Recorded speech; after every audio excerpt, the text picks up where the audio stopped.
for presenting the report. Subscribe for latest on financial crisis, oil price, global economic collapse, dollar collapse, gold, silver, Bitcoin, global reset, new world order, economic collapse, economic news, political, geopolitical news. Today, we talk about, Team Trump transmogrifies into the Swamp Thing. The establishment has eaten the White House, and yet I continue to read supporters of President Trump who desperately hold to the delusion that Trump is playing a game of 4D chess, a game so advanced that no one else on the face of the earth can understand that Trump is winning. Trump's masterful chess moves supposedly convince his opponents he is losing at every turn, but these apparent losses are mere decoys, intended to distract his opponents from his true accomplishments and, most of all, from seeing the great drubbing they are about to receive, though no one knows what that is. Even the removal of Steve Bannon is being touted by a few Trump supporters as a strategically brilliant covert play. The establishment rules the game. I believe those writers, as well as the people who continue dogmatically to cheer Trump on at his rallies when they should be raking him over the coals for turning away from them, are living in and maintaining a fantasy bubble as big as the stock market bubble.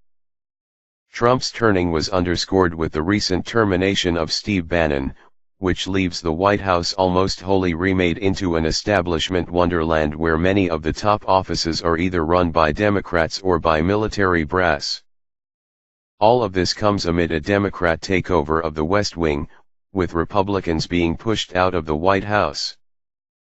National Security Advisor and three-star Army General H.R. McMaster purged a number of Trump-backing Republicans from the National Security Council, while ex-Republican National Committee, RNC, Chairman and now former White House Chief of Staff Reince Priebus was replaced by retired four-star Marine General John Kelly, the old Secretary of Homeland Security.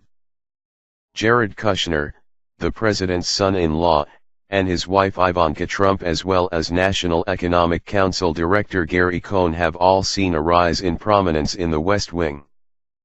They, McMaster, Kelly, Ivanka Trump, Kushner, and Cohn, are all Democrats.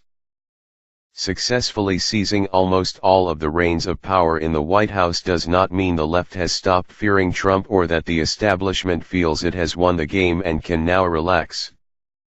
Trump's campaign openly threatened both the left and the establishment by garnering huge public support.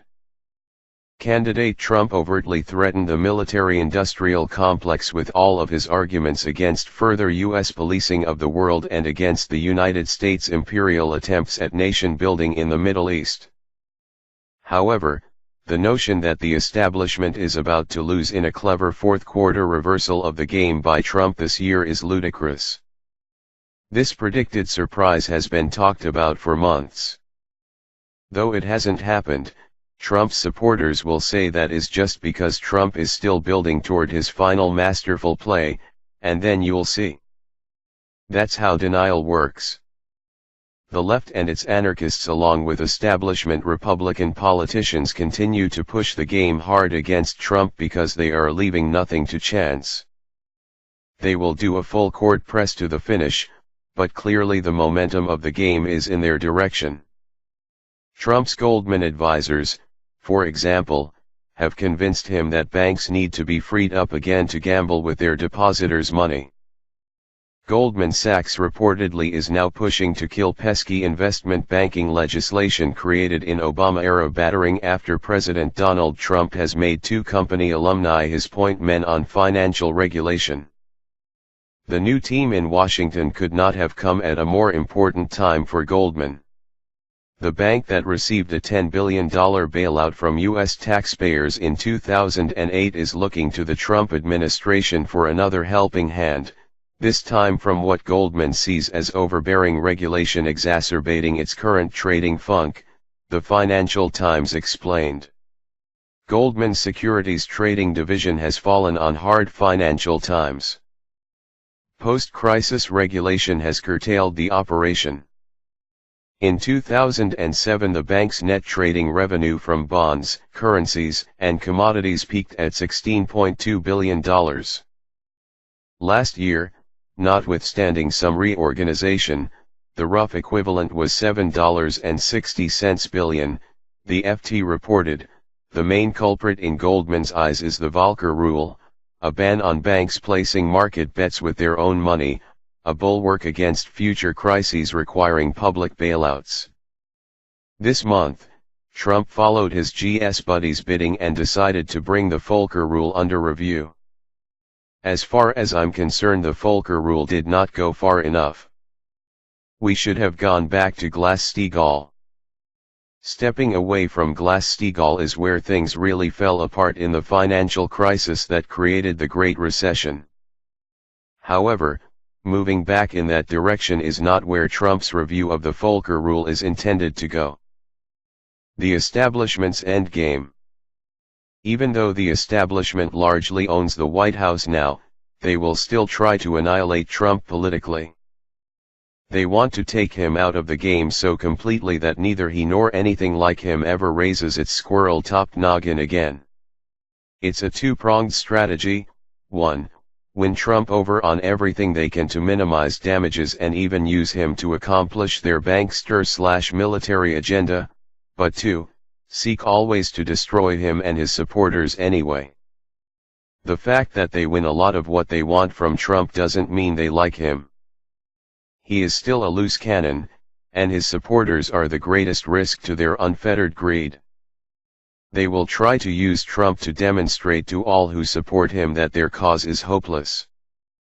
They intend, if they possibly can, to grind him and his cause into dust by every means possible in order to quell all future and similar attempts at rebellion, and they will use him as a scapegoat to show how badly things go when the masses don't go the establishment's way.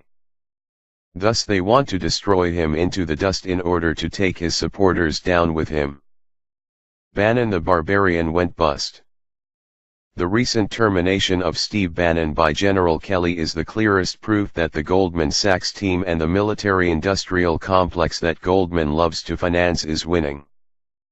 Bannon claimed he voluntarily stepped down, but I didn't see Trump encouraging him to stay or ever speaking out favorably about him in recent months, as supporters worried that Bannon was on his way out and as press leaks said the same thing. Bannon is trying to shine up his image by presenting his move as empowerment. In the White House I had influence, at Breitbart, I had power, Bannon reportedly said several times. That's true, but only because Trump never did give Bannon a seat of power. Trump gave him a token position as advisor in order to appear like he's listening to Bannon's own anti-establishment supporters. Bannon never had leadership over any department of government. All he ever had was the right to argue in the room and try to influence things. Now, he doesn't even have that. Despite his departure voluntarily, he insists, though his resignation is reported to have been demanded of him. Mr. Bannon says he will never attack his former boss. Yet Breitbart will caution Mr. Trump to stick to the populist nationalist course Mr. Bannon charted. We will never turn on him. But we are never going to let him take a decision that hurts him. The Breitbart website offered an early taste of this in its disparaging coverage of Mr. Trump's flip-flop decision to send more American troops to Afghanistan, which was announced on August 21 and Mr. Bannon strongly opposes. The very fact that Trump has veered away from populist policies suggests that the former top aide to the president has been plainly diminished. There's been no clearer sign of Bannon's waning influence over the president than Trump's decision earlier this week to commit more troops to Afghanistan, which Bannon vehemently opposed. The Afghan troop surge is perhaps the clearest sign yet that Trump is taking a more moderate path advocated by his son-in-law Jared Kushner and his national security advisor, H.R. McMaster. Breitbart, ostensibly at Bannon's behest, has waged wars against both men, and it's widely believed that its recent attacks on McMaster backfired, helping to hasten Bannon's ouster. Some Trump supporters are now writing that Bannon's removal is just another 4D chess move by which the maestro, Trump, has freed Bannon up to take an outside role of greater power. I side with those who say it clearly is the last straw in shifting the White House to a pro-establishment staff where Stephen Miller looks like the only anti-establishment man left standing. If Trump truly wanted to make Bannon more powerful, he would have put him in General Kelly's position. Instead, he chose to hire Kelly and follow Kelly's lead in firing Bannon. If Trump had placed Bannon in Kelly's chief of staff position, Bannon could have torn through the White House's embedded establishment like a white tornado, ripping the establishment from every corner of the magnificent national mansion. Trump could have empowered Bannon to toss out all the old Obama holdovers that Trump should have tossed, himself, as well as all the GS alumni that Trump should never have appointed in the first place. Instead, Trump put the military-industrial establishment in charge of his staff and let Bannon walk, or kicked him out. So, to those who are writing that Bannon's dismissal makes him a more powerful Trump team member, I say, way to keep the denial alive. It is that kind of denial that got us into this economic mess and that keeps us in it. It is denial that keeps the two-party system in power because the voters on each side routinely deny the failure of their own side and blame all failure on the other side in order to avoid admitting they voted for someone who isn't doing the job. This kind of yellow dog support has kept the Democrats and Republicans in power for decades, regardless of how poorly they perform.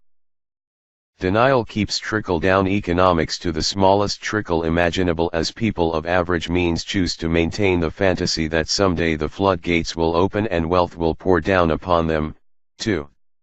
After all, they wouldn't want the government taxing away their capital gains when their glorious day in the sun comes, which it never does and never will under this leaden economy.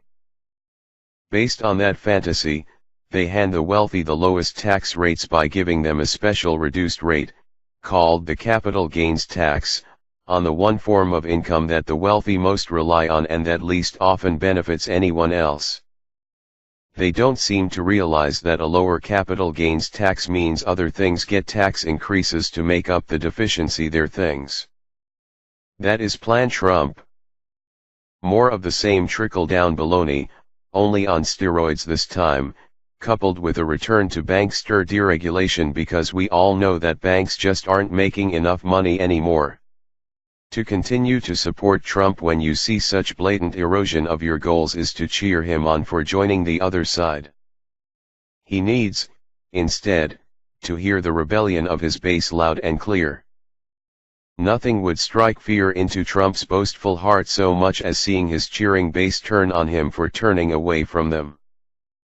He feeds on adulation, and seeing his only supporters turn strongly the other way would send a chill to his bones that just might stiffen his spine to actually support their cause. But, for now, Trump is losing at almost every turn with his failed pledge on Obamacare being his greatest failure to lead. His own party in Congress is increasingly more and more against him. A true leader finds brilliant ways to get congressional members in his own party to join his agenda. I don't see Trump succeeding at building any support within Congress. A president ultimately has to inspire others toward his cause, sell the cause, encourage others to join the cause. Trump's base and his support in Congress is slowly fading. It would do far better if, instead of fade, it became outraged. The one advantage of a president who needs constant adulation is that you can move him by taking that adulation away. He craves it, and he'll do what he needs to get it. For some reason, his base does not see that putting Goldman Sachs in charge of most of the government and the military in charge of the rest does not match up with anything Trump's campaign promised. They prefer the 4D chess explanation. Why should such a huge positions of GS and GI in government be ignored or explained away as clever illusion on Trump's part, as if Trump secretly scores against the banksters by putting them in charge of whole departments of government. Seriously. Can you honestly believe a cabinet overrun by Goldman Sachs will ever have your best interest at heart? Ever? Please show me Trump's secret accomplishments against the banksters of Wall Street. Trump's fundamental failure is leadership. The very fact that Trump chose to put the establishment almost entirely in charge of his government from the outset while stuffing Bannon into a non-authoritative role as advisor proved beyond all doubt for me that the establishment rules. Trump was either a fool to put the alligators in charge of the swamp, or he was just a Trojan horse from the outset, raised like a lightning rod by the establishment so they could draw all anti-establishment rebels to him and destroy them all in one great flash. And now the alligators have moved Bannon out. I'm not saying Bannon won't keep up the fight, but there are only a few people left in the White House who have any desire to thwart the establishment. Trump's bumbling management of his own government, his inability to control his own staff and keep them from leaking for half a year, as well as his need to fire the people he hired one after another reveal that he has hugely overstated his personal claims of great leadership ability. Great leaders don't install people who are worthless or who are liabilities against their own cause. Great leaders don't have to constantly undo their own hiring mistakes because great leaders hire the right people to supervise departments, for doing so right out of the gate is the first and most important job of any leader, building the team/I. Until you've built your team, you haven't even begun to lead, much less play in the game, and Trump's team has been a series of self-admitted mistakes and even disasters. Some of his feistiest players have even quit on him. Following Spicer's resignation and now Bannon's supposed resignation, the president's deputy assistant Sebastian Gorka resigned on Friday, stating, "Given recent events, it is clear to me that forces that do not support the mega promise are for now ascendant within the White House," Gorka wrote in a letter addressed to the president. As a result, "The best and most effective way I can support you, Mr. President, is from outside the People's House." A source close to Dr. Gorka claimed that he made his decision following the president's speech in which he indicated he would escalate America's war in Afghanistan. "The anti-MAGAs have control of Trump's foreign policy," the source said. Gorka wrote, "Regrettably, outside of yourself, the individuals who most embodied and represented the policies that will make America great again, have been internally countered, systematically removed, or undermined in recent months. This was made patently obvious as I read the text of your speech on Afghanistan this week. The fact that those who drafted and approved the speech removed any mention of radical Islam or radical Islamic terrorism proves that a crucial element of your presidential campaign has been lost. I cannot recall any president who has fired so many of the people he hired so quickly and who has ridiculed so many others that he appointed. Trump leads like an overgrown baby by throwing public tantrums about his own appointed team members in order to try to cajole them into doing what he wants, as if he is too inept to realize that attacking his own team publicly only reduces their potency in the highly public forum they must operate within and demoralizes the entire team.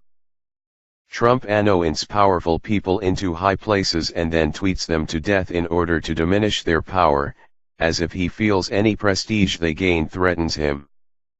Strong, confident leaders are not that easily threatened by the successes of their own team members. A good leader empowers his team and exults in any praise that comes to the team as a result of any one player. Name me any great historic leader who routinely used public shame in order to rein his own appointees in the direction he wants them to head. The president's team is supposed to be a team of people who all, in their own right, are great leaders because they must lead all the departments of government. What great leaders would submit themselves to working for someone like Trump who chooses to publicly shame them as his approach to team communication? Great leaders are confident, so they don't worry about who gets the credit. What they care about is getting the job done. They are, in fact, proud of seeing their own team members get recognition because it proves they have chosen great people for the job. They don't try to diminish them for getting all the press coverage. Can you imagine a football coach or team owner who gets upset because some of his team members are becoming stars in their own right and getting all kinds of press for leading the team? That's exactly what a good coach or team owner wants. The defensive guard Bannon says his new role is to rally the base. I can rally the base, have his back. The harder he pushes, the more we will be there for him. But I think the base is, first, going to have to rally its president and push him in order to get him to do the things they want. To those who write in defense of Trump's manifold failures and outright capitulations to the establishment, I say, dream on. Keep the denial alive. The establishment is counting on your ability to do so. It is what keeps them in power at every turn: your gullibility, your willingness to believe this time is different, your willingness to believe that wealth someday will trickle down to you if you give the wealthy all the breaks, and especially your willingness to believe in a false messiah or maybe just the establishment's own Trojan Trump. It is not Trump who has the establishment fooled in a game of 4D chess. It is the establishment who has you fooled. To the rest of Trump's supporters who are growing a little restless, it is time to start voicing your great displeasure to Trump, spelling out how much you hate the fact that he has put GS in charge of his government, stating clearly that you don't like the dismissal of Bannon, and writing bluntly that you are angry that he is putting the military-industrial complex in charge of half of his government. You need to put him on notice. Demand more. Remind President Trump that candidate Trump repeatedly stated that the U.S. needs to get less involved in the Middle East, while candidate Trump said we need to get out of Afghanistan. What happened to less involvement in Afghanistan and the Middle East? Was candidate Trump just an airhead, spouting off vain ideas that Trump supporters are now going to excuse? Did he get schooled so that he knows we must now fully engage in Afghanistan in order to stabilize it? Is it going to turn out better this time than it did under Bush, who was also strongly pro-military? Look, I was never against chasing Al-Qaeda across Afghanistan and deposing the Taliban who gave them safe harbor, but Trump is now threatening greater engagement in North Korea, deeper and more intensified engagement in Afghanistan, while still apparently aiming for regime change in Syria. Even with North Korea, I don't know that there are any other options because another nuclear-empowered tyrant does not make the world safer. Nevertheless, all indications are that the US is moving toward greater military involvement around the world, not less. With top military brass in control of a number of departments and in charge of all top staff as the chief of staff, I don't see any prospect that Trump is going to follow through on his campaign promises of reduced military involvement in the world. At the same time, Trump seems to be backing away from building more peaceful relations with Russia, and he has put Goldman Sachs in charge of everything financial. So, I ask, will there ever be a point where enough is enough for Trump supporters and they start writing to the president to ask him whatever happened to candidate Trump?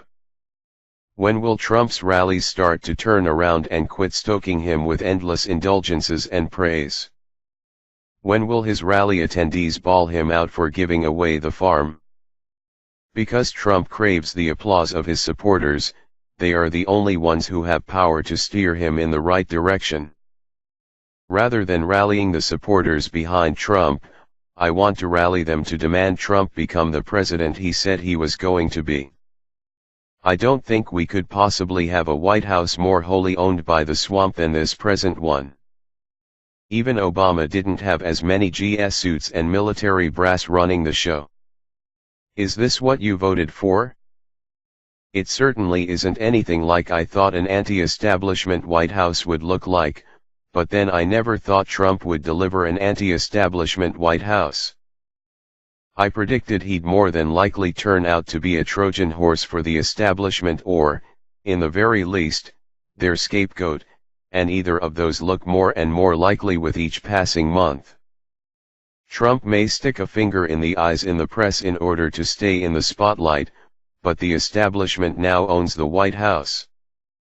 Nevertheless, some of Trump's biggest supporters show signs their denial is breaking, and Coulter, who sounded like she was verbally making love to Donald Trump throughout the campaign and during the first couple of months of his presidency with her book In Trump We Trust, now says she is feeling depressed since the firing of Banana and states that it doesn't matter Republican, Democrat, or even Donald Trump, Goldman Sachs is at the helm, so don't worry, Wall Street will be getting its tax cuts. Don't you want to have one guy in the White House on your side? Apparently Trump does not. That or Trump's side never really was the same as Bannon's anyway, and he just used the anger on the right with Bannon's support to get elected.